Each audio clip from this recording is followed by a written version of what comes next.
Hi, welcome everyone to the launch of the North America chapter of the Global Anti-Scam Alliance. I'm thrilled to be hosting today's session as we come together to tackle one of the most pressing global challenges today, online scams. We have a very exciting agenda and an incredible lineup of speakers. Thank you all for joining. I also wanted to say that this session is open, so if you want to share, if you have a link and you want to share it with one of your colleagues, feel free to do so. The follow-up sessions will be a little more closed, but this one, as it is the launch of the Global Anti-Scam Alliance North America Chapter, we want to open it to everyone. So our mission at the Global Anti-Scam Alliance is simple but very powerful. Our mission is to protect consumers worldwide from online scams. So I'll introduce myself. My name is Ayelet Biger-Levin. I've been in the fraud detection space for many years and spent most of my career focusing on helping financial institutions fight fraud. I work at companies like IBM, RSA Security, BioCatch, and now I have a podcast called Scam Rangers and a company called Rangers AI, all focused on detecting scams. And when I met Yuri Abrams, who runs the Global Anti-Scam Alliance a few years ago, I listened to him and listened to the mission of this organization and instantly connected to it, and also became an advisory board member about 3 years ago. But as time progressed and as this organization grew and I saw all the great collaborations that it has been driving globally, I was really excited to take part in a more active role. And I'm happy to join as director of this North America chapter of the Global Anti-Scam Alliance. So scams are not just a personal inconvenience. We're talking about transnational crime organizations really driving a global crisis. Over $1 trillion were lost to scams in the last 12 months, and that equates to over 1% of the global GDP. And we know that over a quarter of the global population lost money to scams, and all this in the last 12 months. And as we have more research that comes out from the Global Anti-Scam Alliance, we'll continue to see, and we've seen this trend of growth over the past few years in numbers. So that's definitely something that if we looked at the reported numbers of scams, we see a big gap. This survey was actually proactively taken, asking consumers, what are they experiencing and what are they seeing in their everyday lives? So definitely something that it requires drastic action and improvement from our perspective.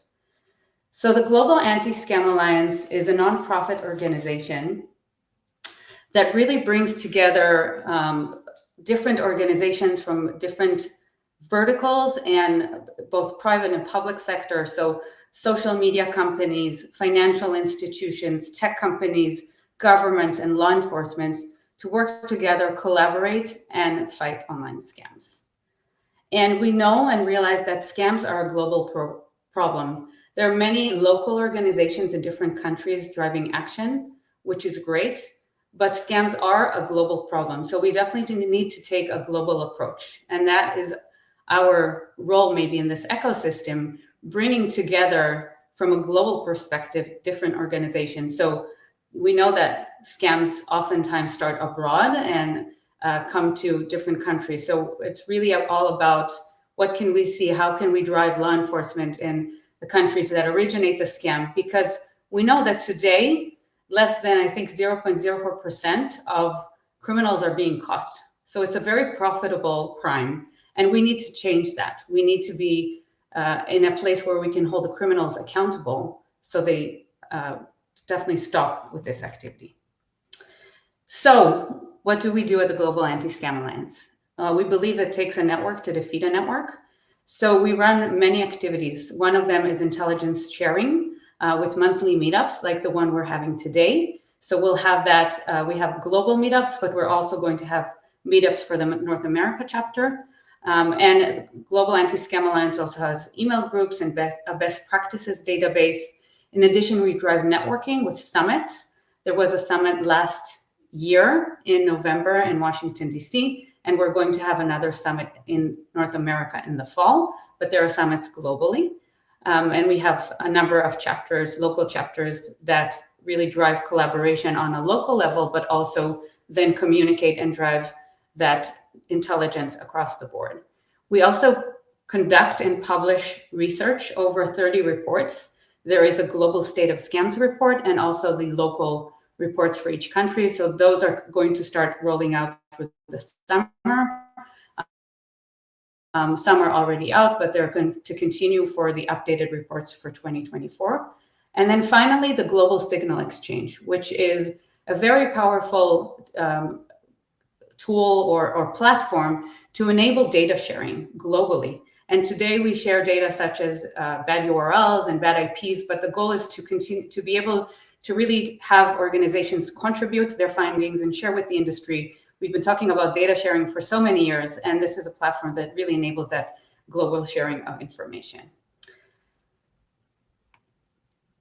And we couldn't do all of this without having our founding members. So the Global Anti-Scam Alliance globally has a number or has many members who help and contribute. In North America, we are very happy and grateful to have Amazon, Google, Meta, Gen Digital, and JPMorgan Chase join as our founding members. Thank you so much. And if you would like to join, please contact us at partner@gasa.org. We'll be very happy to accept new members. Okay, so let's shift gears and get to our conversation today. We are going to talk about existing initiatives that are happening currently in North America. We'll zoom into the United States today. And I definitely want to acknowledge that there are many grassroots organizations, and I'll mention some of them: the Noble, Operation Shamrock, Advocating Against Romance Scammers, and many others that are already taking action. And our goal at the Global Anti-Scam Alliance is really to work together, collaborate, and bring that international or global perspective into the mix. So I'd like to introduce today another initiative that's happening, which is the Aspen Institute National Task Force for Fraud and Scam Prevention, which is led by Kate Griffin, and she will be starting our conversation today. From the Aspen Institute, of course. I'd like to also introduce Mercedeh Mortazavi, who's head of financial health at JPMorgan Chase, Abigail Bishop, head of external relationships at Amazon, and Jon Camfield, product policy threat ideation at Meta. So thank you all for joining on stage. And now I'd like to start and kick off the conversation. So Kate, you've been leading the Aspen Institute Task Force on Fraud and Scam Prevention. So I wanted to ask you, first of all, what were the original goals for this national task force? What progress has it made? And I'm in awe that there are over 80 members in this task force, organizations such as JPMorgan Chase and Amazon and Meta, of course, but many, many others. So how did you rally the troops? How did you get everyone to join and really follow you to this? Thanks so much, Ayelet. And I just we're really excited to welcome the Global Anti-Scam Alliance here to the U.S. And it's been a joy to collaborate with you and the whole GASA team over the last year. Sorry, I did forget. I have to say this. I did want to mention that this meeting is Chatham House rules.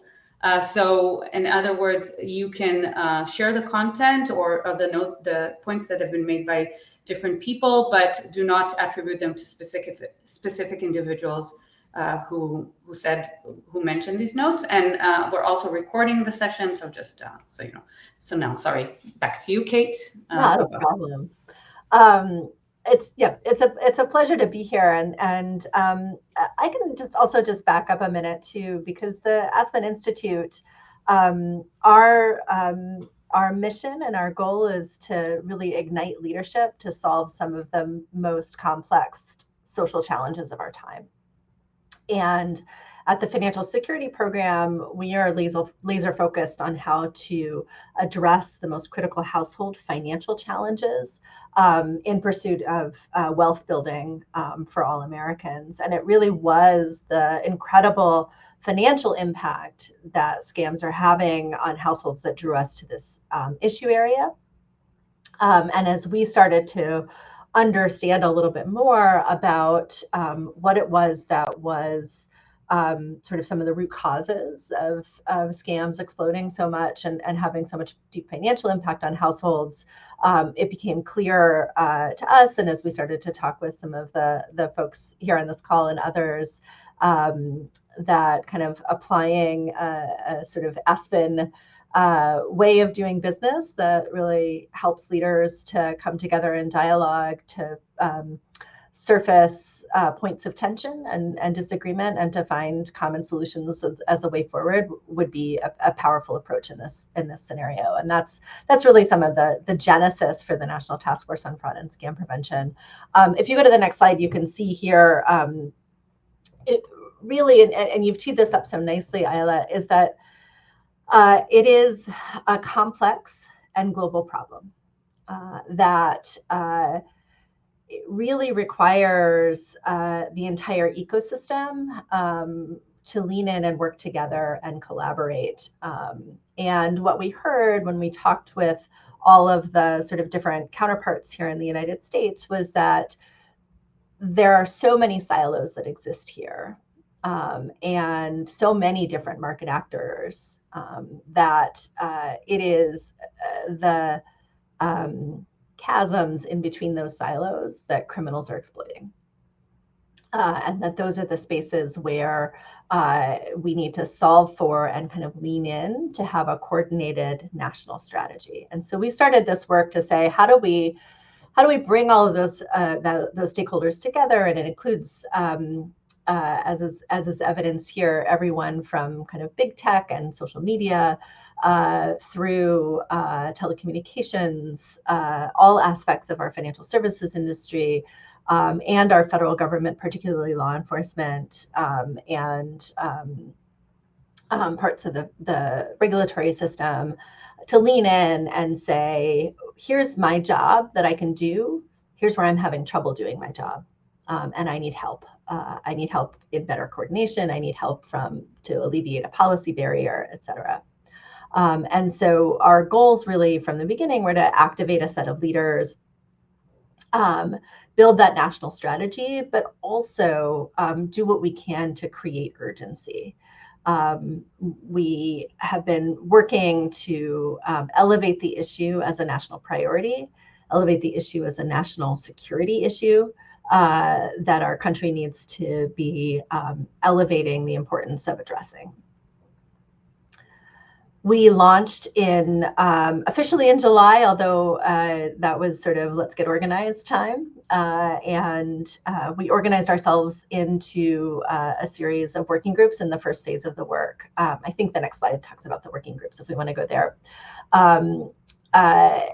We have, you can see on our website, which is fraudtaskforce.aspeninstitute.org, the full list of the member institutions. In the first part of the year, we worked in working groups on kind of 4 real thorny issues that had come up through the course of our initial investigations. First, how do we measure the problem? If you've read the GASA annual reports, you'll know that there's not great data coming from the United States. And part of that is because of the inability that we haven't solved a measurement problem, both in terms of where are consumers reporting and how are we collecting better data from the private sector. And what are the metrics that matter to help us not only know the scale of the issue, but trends and our own effectiveness in fighting the problem. Private sector information sharing to help detect and disrupt scams is another issue area a working group worked on. How you then channel information and coordinate efforts with law enforcement is a third area. And then finally, a group working on both broad-based consumer awareness and how do we do really more effective interventions to disrupt scams as they are starting or occurring. We, over the course of today and the rest of the week, will be actually posting the findings from phase 1 on our website, so stay tuned for that. And we are actively in phase 2, really working on what are the refined recommendations for a national strategy, things that will create recommendations that look at the regulatory and legal landscape and address things that are barriers to information sharing, for example. How do we look at what are the investments in technological innovation that we need? How do we invest more in these disruptive consumer awareness tactics, and many more issue areas that we're diving into in the next phase of our work, where we're actively working on that piece. So that's a little bit of what we've been up to, and it's been a delight to work on such a hard challenge. What I'll say is that I am inspired every day by the leaders working in this space. That there are people across all of these sectors who are every day fighting this fight, and they are eager to collaborate. They are hungry for more resources, and anything that we can do to shine a spotlight there, to drive resources there, and increase the attention on how we can solve this problem, then I'll feel we've done a good job. Thank you, Kate. And we'll talk more about next steps and accountability in just a bit. But until then, we can, I think, remove the slides now. So Mercedeh, I wanted to ask you, or JPMC was one of the founding members of this initiative. So what was the why behind the involvement in the space and this drive? And what are some gaps that you've identified early on? And what do you think could be solved with cross industry collaboration? Yeah, thank you. And I'll take a step back also just to tell a little bit about the why and what we're doing at JPMC, and then what led to really what Kate outlined here on the task force. But JPMC is applying a variety of our firm's resources to help protect consumers from fraud and scams. This is a huge priority for us. We have a dedicated series of new teams across our lines of business, really focusing and collaborating on this issue. And the firm has invested over billions in fraud and scam prevention. In addition, the firm is providing educational resources and hosting hundreds of workshops focused on fraud and scam prevention at our branches directly every year. And these workshops are open to the public and aim to educate communities about the latest scam tactics and protective measures, because as we know, these are very sophisticated and very fast evolving tactics. We just had our JPMorgan Chase Investor Day yesterday, so this is hot off the press in terms of sharing that we had a 26% year-over-year reduction in Zelle fraud and scam claim rates, driven by continued investment in customer education, detection, and prevention capabilities. I wish I had that hand clap emoji here, but imagine that happened. Yes, really exciting, but lots of work to continue to do. And I additionally run our financial health portfolio and corporate responsibility, so we're excited to bolster the business's work with both grants and impact investing as well to continue to think about innovation. So, for example, we recently launched an open call for ideas for nonprofits and mission-driven tech companies to submit their innovative ideas by June 9th. So we're excited to see kind of what we see through that process. But as folks know, banks are seeing the scam at the end of the life cycle, and we cannot solve this alone. And frankly, no organization can do this alone. And it's essential for all of our organizations to be prioritizing security proactively rather than relying on a more reactive approach and model when scams already occur. And so that's where we really were honored to be a founding member of the Aspen task force to ensure we're all aligned across sectors on one coordinated national strategy and can work together to tackle this complex issue. And this was a gap, right? We don't have a U.S. coordinated national strategy, so we've been so excited to work with Aspen and all of the wonderful task force members, including Amazon and Meta, who you'll hear from shortly, on this work. And it's really allowing us to collectively think more strategically about the prevention side so that we can really get to the root cause of these scams. And again, really collectively think about what are the solutions that we can all drive towards to get at this issue. I think that's also why, and I know we'll talk about this a little bit at the end too, but we're excited to be a founding member of the GASA North America Chapter to be able to bolster our cross-border learning and really share across countries what we're learning and what we're seeing, what's working, what's not working, all of that good stuff. And some of the key insights we've been working through the task force, Kate mentioned some of these, but just to put a finer point on some of the gaps that we were seeing, was that really, we were seeing that consumers are just unsure on where to report, and there's generally needs to be more awareness. JPMC is doing a ton around consumer awareness, but there just are so many avenues to go from when you want to report. There's shame in reporting, so not all the reporting is happening. And so there just needs to be a lot more coordination and awareness in that space. And as I said, the banks are seeing the scam at the end of the life cycle. So each institution has insight into one piece of this puzzle, right? And so there are, of course, regulatory constraints and risks that disincentivize data sharing, but we really need to push through and understand how we can share data to really put together this puzzle cohesively. There's also a variety in the U.S. of law enforcement bodies collecting data.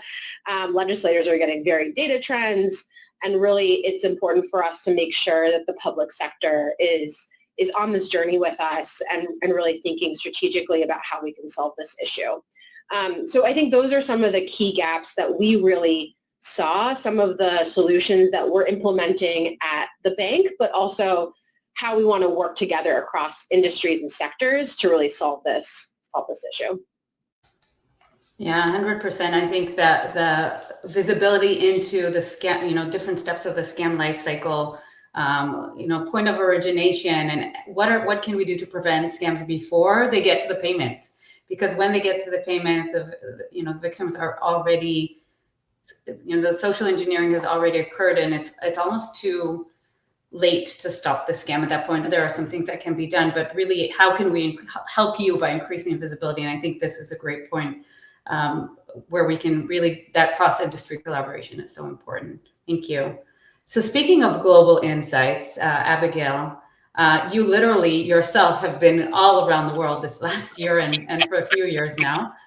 And Amazon has really been active. I can hear the issues now. I don't know if it's on my side. Okay. Is it better now? Hopefully. Okay. So Amazon has been very active in scam prevention globally. So what can we learn from initiatives in other countries? And what are unique challenges that you think there are in the US? And I'll try to fix my communication issues in a bit.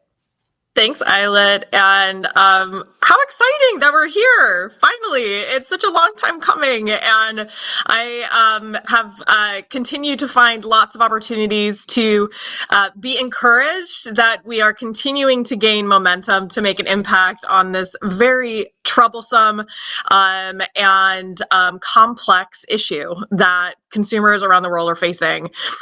For those who are less familiar, I'm Abigail Bishop. I lead external relations at Amazon, as mentioned. And at Amazon, we truly do aspire. It's not just lip service, but we really do aspire to be the Earth's most customer-centric company. And so when we hear from our customers about the types of scams that they're being exposed to, disproportionately, those are some version of impersonation scams where bad actors are pretending to be Amazon and are manipulating consumers' trust in the Amazon name to exploit them. And in truly a longstanding commitment, we are focused on ensuring that all consumers are protected from these bad actors who impersonate Amazon's brand or anyone else's. And so we're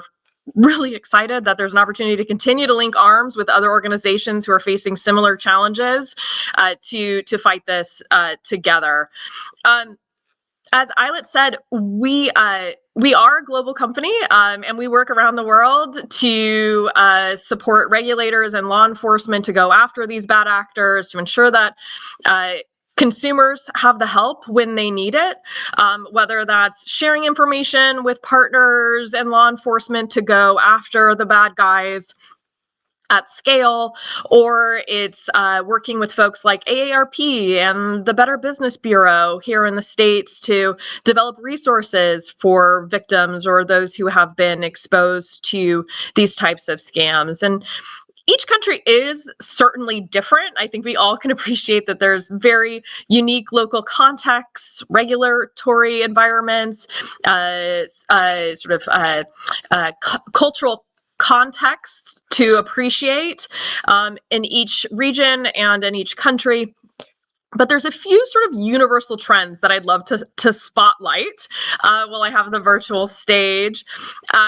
One is, and it's been mentioned by Kate earlier, but this real intentionality in centralizing regulators, getting regulators to listen to one another, to look across oftentimes the street at the other agency that's working on similar related issues, whether it's commerce, talking to communications, talking to law enforcement and justice officials. You see a real momentum thinking about countries like Singapore, who's launched a scam center in their law enforcement department, or Australia, who's launched a government center within their consumer affairs department. And so these sort of interagency organizations are showing up in different places. And I think that the challenge that these types of agencies or interagency organizations are serving is one we can acutely relate to here in the US in particular as well, where we have a real disaggregation of decision makers who are focused on slices of the scam challenge and are making tremendous impact in their respective lanes. But I think for us who sit outside of those agencies, we sort of are super keen to see the potential of their working collaboratively. And so the more that we can kind of figure out the right way here in North America to establish some of that interagency collaboration amongst regulators is just a huge opportunity. Second, Abigail, I just wanted to note, just on top of that point, that first of all, you can see in the chat there are all these links to different reporting potential centers, and that's exactly what we need, a central reporting mechanism. I do want to point out that Canada does have that, the central with the Canadian Royal Mounted Police. I hope I'm not messing that up. So hopefully we'll hear from them in the future and we can learn more about that. I'm sorry. So you wanted to, you two. No, great. No, thank you. The second area that is sort of a universal trend is around information sharing, both within the countries, but between them as well. And so the more that we can sort of amplify the utility of some of these burgeoning initiatives, whether it's the Global Signal Exchange, which is probably the most widely known in the scam space right now, that's getting going with sharing malicious domains. But also here domestically, I'm really proud of Amazon's work in the National Elder Fraud Coordination Center, which just launched recently. You can check it out we actually have a website now. That's how new it is. It's at fightelderfraud.org. Go check it out. We just launched it. It's sort of loosely modeled after NCMEC for those who are more familiar. And it is actually housed in the NCFTA for those that sort of speak law enforcement acronyms. It's been put on by Amazon, Walmart, AARP, Google, but it's not exclusive. So for others that are on this call that want to plug in and share information to support law enforcement building cases against these bad guys, please reach out to that. But that is a huge opportunity. And then lastly, and I think most applicable to this conversation is there's a real need to rally industry and cross industry. So we rally the regulators, we share information, but we got to rally the private sector as well, and all of the players who are sort of working directly with consumers and their customers on a daily basis. And we see examples of organizations that have done some version of that quite well. Thinking about, in the UK, you have the Stop Scams UK, which sort of serves in that capacity there. And certainly Kate's work at the Aspen Institute with the task force has been a tremendous leap forward here in the States with getting the right folks around the table. I think what's so exciting about the Global Anti-Scam Alliance North America chapter is to sort of see a continuation of that in earnest. And I'm thrilled that we have sort of a home base for all those who are concerned about this challenge to share best practice, to learn from each other, but to also really go at this problem in unison. And so I love the sub headline of this launch of A New Chapter Begins, not just because of sort of the double entendre there, which I love that, but I Unintended. I love that there is such a momentum coming from the work that we've done with the Aspen Institute over the last 6+ months, and now to kind of continue that forward. So huge thanks to Kate for her and her team for getting us going here, and thank you for GASA to kind of not let it stop with the Aspen work and to only sort of propel it forward. So thank you all so much.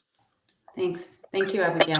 So to your point about really, and just to extend to Mercedeh's point on the scam life cycle as well and collaboration. So question to you, Jon. So just as financial institutions are expected to safeguard customers' money, social media companies have often been taking the heat for being the starting point of the scam, and where relationships are starting to build and where predators can find their victims. And so Meta has been proactively putting in controls, which we will get into in other meetings. But generally speaking, what are best practices that globally social media companies can implement to safeguard and protect consumers? Yeah, thanks. I think in a very good way, I'll actually mirror a lot of the conversation that's already happened, because I think that attack chain, that scam life cycle, really underpins and provides the foundation of how best practices look across both social media, but across all these sectors. Because scammers, as we've been discussing, move across not only all of the social media platforms, but they move across the sectors represented here. And they're intentionally do that to minimize the time spent in any one of our tools, be that financial instruments, be that account setup, be that website hosting, domains, whatever, or for social media. And that, as I think everyone has touched on in one way or the other, limits our ability to detect, react, and block, because they're in and out as fast as they can on each of our different systems. So I think it's crucial for us within the tech sector, within social media, to obviously build these defenses, enable users, empower users, change our platforms to be more resilient.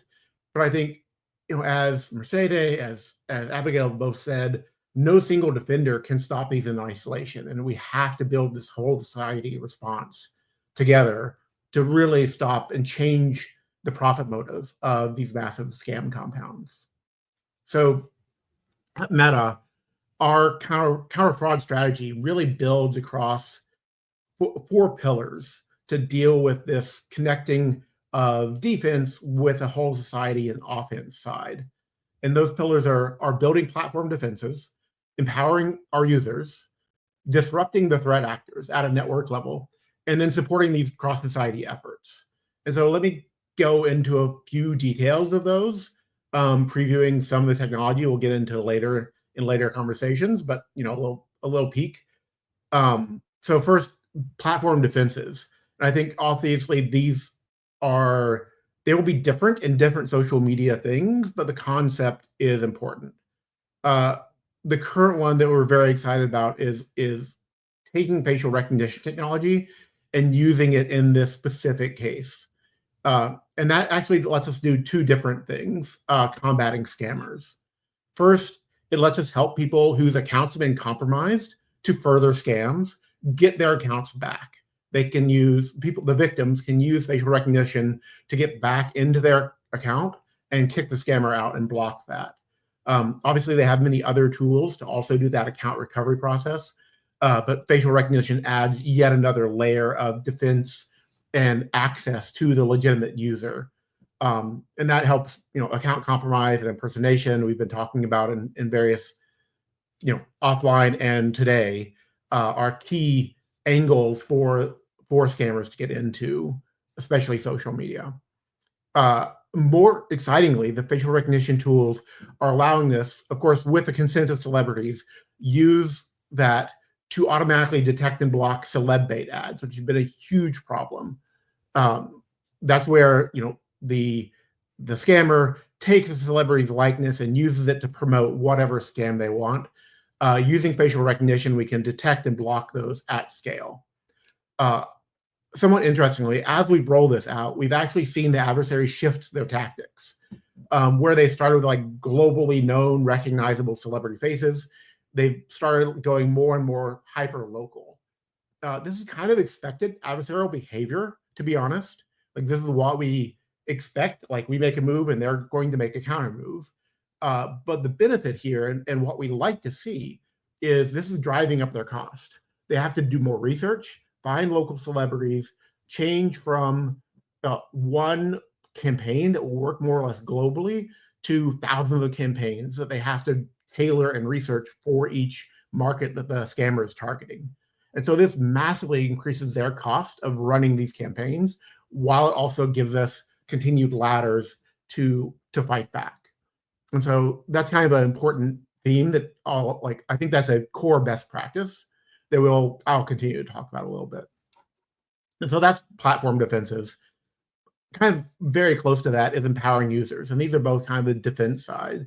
Users need, we talked about this already today, they need to be able to report, but they also need to have tools and have information about what's going on. And we provide both like announcements and education around that. We provide, most recently, we published one earlier this month on investment scams, both on and off platforms, signals that users can look for, how to keep themselves safe, including tools and how our apps can support that. Previously, around Valentine's Day, we released one focused on romance scams, as those were obviously a useful topic at the moment. We also provide a lot of in-product support options. As an example, when users get a direct message in our platforms from someone they aren't connected to, we may provide a little pop-up, a just-in-time warning of like, hey, you should be concerned about this. This could be a scam. Here's some resources. Here's reporting tools. And we do that kind of contextually. So users aren't having to seek that out and find that path, but they, based on a risk profile, we're able to elevate that to them. And so these are kind of the defense tools that I think platforms should be thinking about and adapting, but that's not going to be enough. Like, we only see that for a very short period of time on our platform before they pivot out. And so it's with kind of the scale of modern scams driven by these massive scam compounds, we really have to treat them both as a platform, as serious adversaries. They are scaled, they have resources, they are absolutely like recidivist. They will come back and come back and come back because that is their profit. But we also have to work together as a broader network. And so part of that on our platform is a disruption. And when we say that, we mean like we can knock down scam ads, scam posts, scam individual users all day long. But when we move to like the actor level, when we take down a massive network, we really hurt the criminal organization behind it, because they have to then rebuild all of that, or try to at least, from scratch. And so like since last year, we've taken down over 5 million accounts that have been created by these scam compounds. We do this on a continuous basis. And once we take them down, we watch for signals as they try to rebuild, and we continue to take them out. And then, obviously they adapt, and we see them, especially as they come back online, try to use different tools and pathways to build in ways that we might not detect them, but we're often able to like continue smacking that down. But it's really that part leads into the cross-society effort and the information sharing that we've all been talking about. Yeah. these are persistent, they're well known, they're going to keep coming. And so Meta collaborates closely with law enforcement, with banks, with nonprofits such as you both, and other peers in the tech industry. And we really see the information sharing piece as absolutely the linchpin in this. Obviously, we've launched the Fraud Intelligence Reciprocal Exchange, which is a mouthful, which shares intelligence with banking sector partners around the world. We're joining the GSE to share those signals both with industry and governments in a very useful global platform. And we're members of, we're founding members here, and we're also members of the Tech Against Scam Coalition, which drives kind of one-to-one and internal tech industry information sharing for signals that are more useful within that industry. Great, thank you. Just to note about the Global Signal Exchange, if you're interested in hearing more, you can reach out again to partner@gasa.org or to any of the GASA team members directly. But Jon, thank you so much for that overview. And I think there are a lot of takeaways for social media companies on things that need to be done both proactively and, as a defense mechanism, as a disruption mechanism. And thank you so much.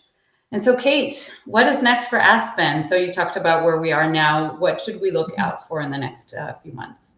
Yeah, sure. So there's a lot happening behind the scenes over the next few months as we refine a set of recommendations, spending time with the companies here and others to understand at a very detailed, granular level some of the specific recommendations that need to come out, and further surfacing what people need from each other, what companies and organizations need from each other. We are going to be circulating a draft of those final recommendations over the summer with task force members for review and input. So that'll be an extensive process that happens there. And are planning an event in late September.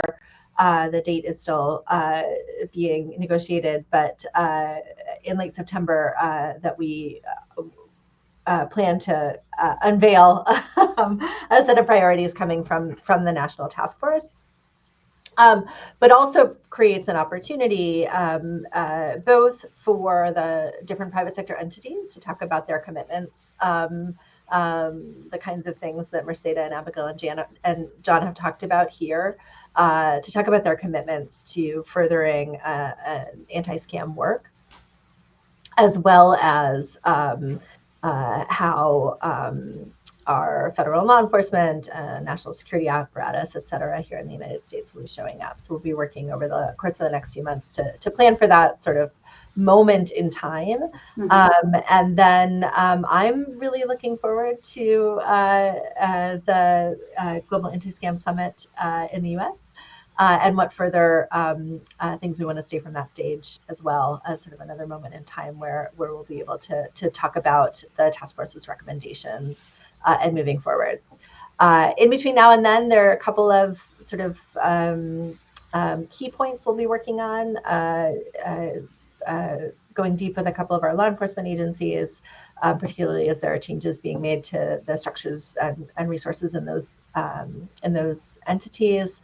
As well as, for example, going deep on issues around identity authentication and verification and digital credentials as an example of some of the specific things we'll be working on. So busy team and exciting fall, but also looking at what are the ways that we set up, as you've been teeing up here, Ayelet, for their accountability for implementing. Yeah, let's talk about that. Yeah. Let's talk about accountability. I think that's a really important point, right? Because you're putting policy, very, very thoughtful initiative, putting policy together, really gaining, and I know that you've been not only talking to local agencies, but really gaining from experience globally, from Australia and the UK and other. So really, I think the question in my mind, and I'm sure many other people, and also feel free, I just wanted to say, by the way, use the comment section if you have any questions to anyone.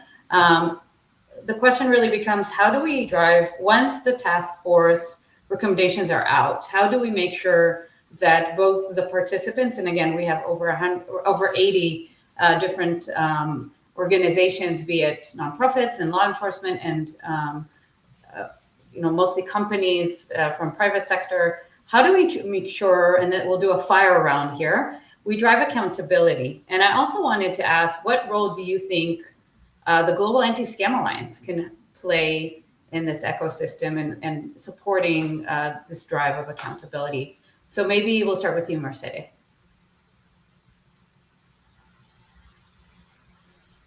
Oh, you're on mute. Sure. Hopefully you can hear me because I had a moment of lapse there. So I'll keep this short and sweet. I think,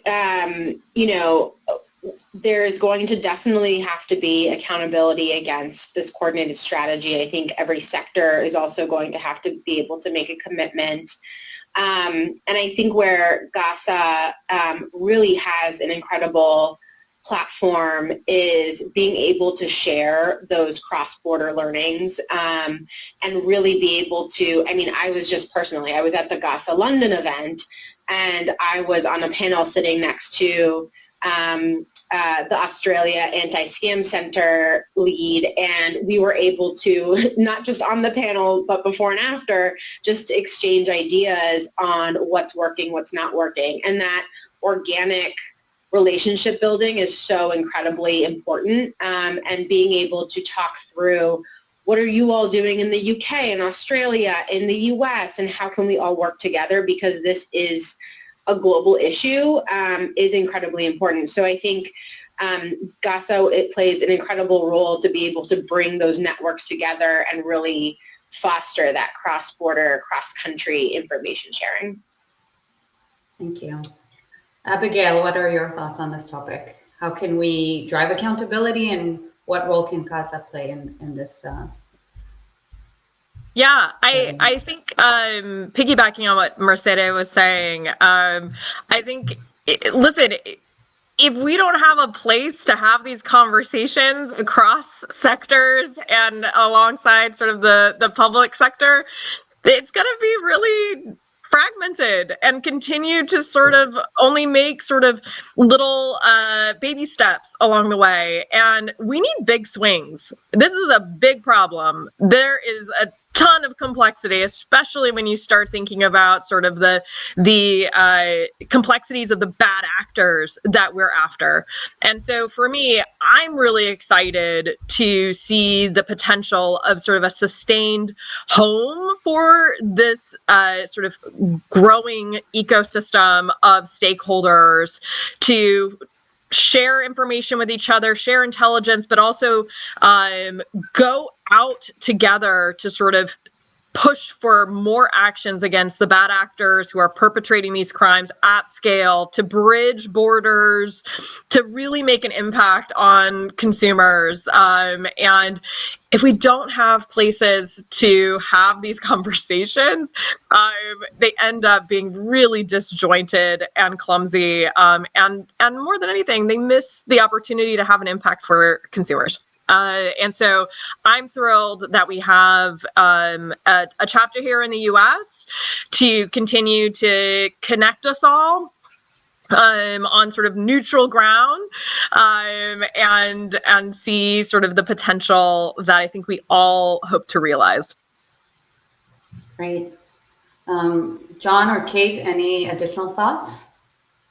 100% to what's been said. I think Aspen's secret sauce has been that big tent cross-industry collaboration, but combined, not just bringing everyone together, but bringing everyone together with purpose, with intent, and really building a lot of trust among the people kind of in the room to have those honest conversations and to take those concepts and say, like, what can we do? What can we really roll our sleeves up and get done? And I think GASA's combination of the local chapter plus the global impact really provides some valuable scale to tackle this global problem with such local flavors. Right. I just also thank you, Jon, for that. But also, I think in addition to just underlining everything that's been said here, the other part about accountability is that we are here because we want to drive down attacks on consumers wherever we live, right? And so I would add to that the data capabilities that you provide in terms of the global reporting that you do is critically important for us to get that global view of it, because it's a global challenge, right? We certainly have issues to do and fix here in the US in terms of our ability to contribute to that data set, but just really underscoring the importance of that particular role that you play, that also plays a role in keeping us accountable for results, that the work that we're doing together in partnership is actually having the intended impact. Great. Thank you all so much for sharing your thoughts, your insights, and for all the work that you're doing more than anything, and really driving this collaboration. I do want to mention that in the chat, there are a lot of ideas and thoughts about different organizations that can be pulled in. And thank you everyone for participating in this, and we'll definitely and take a look. I wanted to invite everyone to use the comment section if you have any questions. So I think we'll pull up the deck right now. Again, thank you all participants for joining us. If there are any questions, please highlight them in the chat. And I just wanted to really acknowledge that we have huge participation here today from the audience as well. So thank you so much for joining. I'll share a little bit about next steps. I also wanted to acknowledge that, yes, the Aspen Institute is a US initiative because we have big problems here. But we also are going to focus on Canada as well. And we're going to host sessions with involvement from different stakeholders in both the Canadian banking sector and law enforcement and others. So really keeping this to North America and global, as everyone mentioned. So what's next? The Global Anti-Scam Summit in the fall was already mentioned. We don't have a date yet, but we will publish it once we have the date and the location settled. So stay tuned for that. In addition, we're going to host monthly meetups, and the structure of the meetups is going to be a little bit different than what we had in the past, maybe with Global Anti-Scam Alliance globally. We're actually going to break down scams, scam type by scam type, and double click. So not all scams are created equal, tactics change. We do see that in the scam compounds, they try one thing and then go to another if it doesn't work out for them. But we do want to double click into the origination of like the tech support scams versus the toll scams versus the romance scams and the job scams. And, you know, there are different tactics used along the way.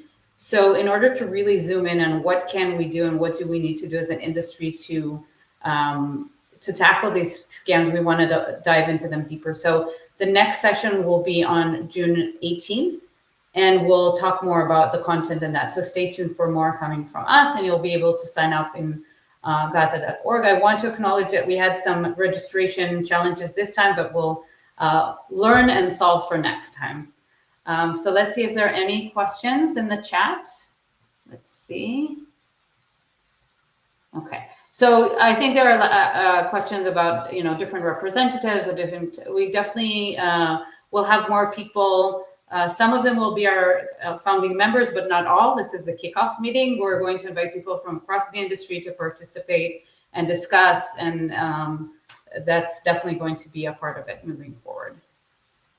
So I don't see any specific questions. If anyone catches from the panel any questions that jump out, let me know.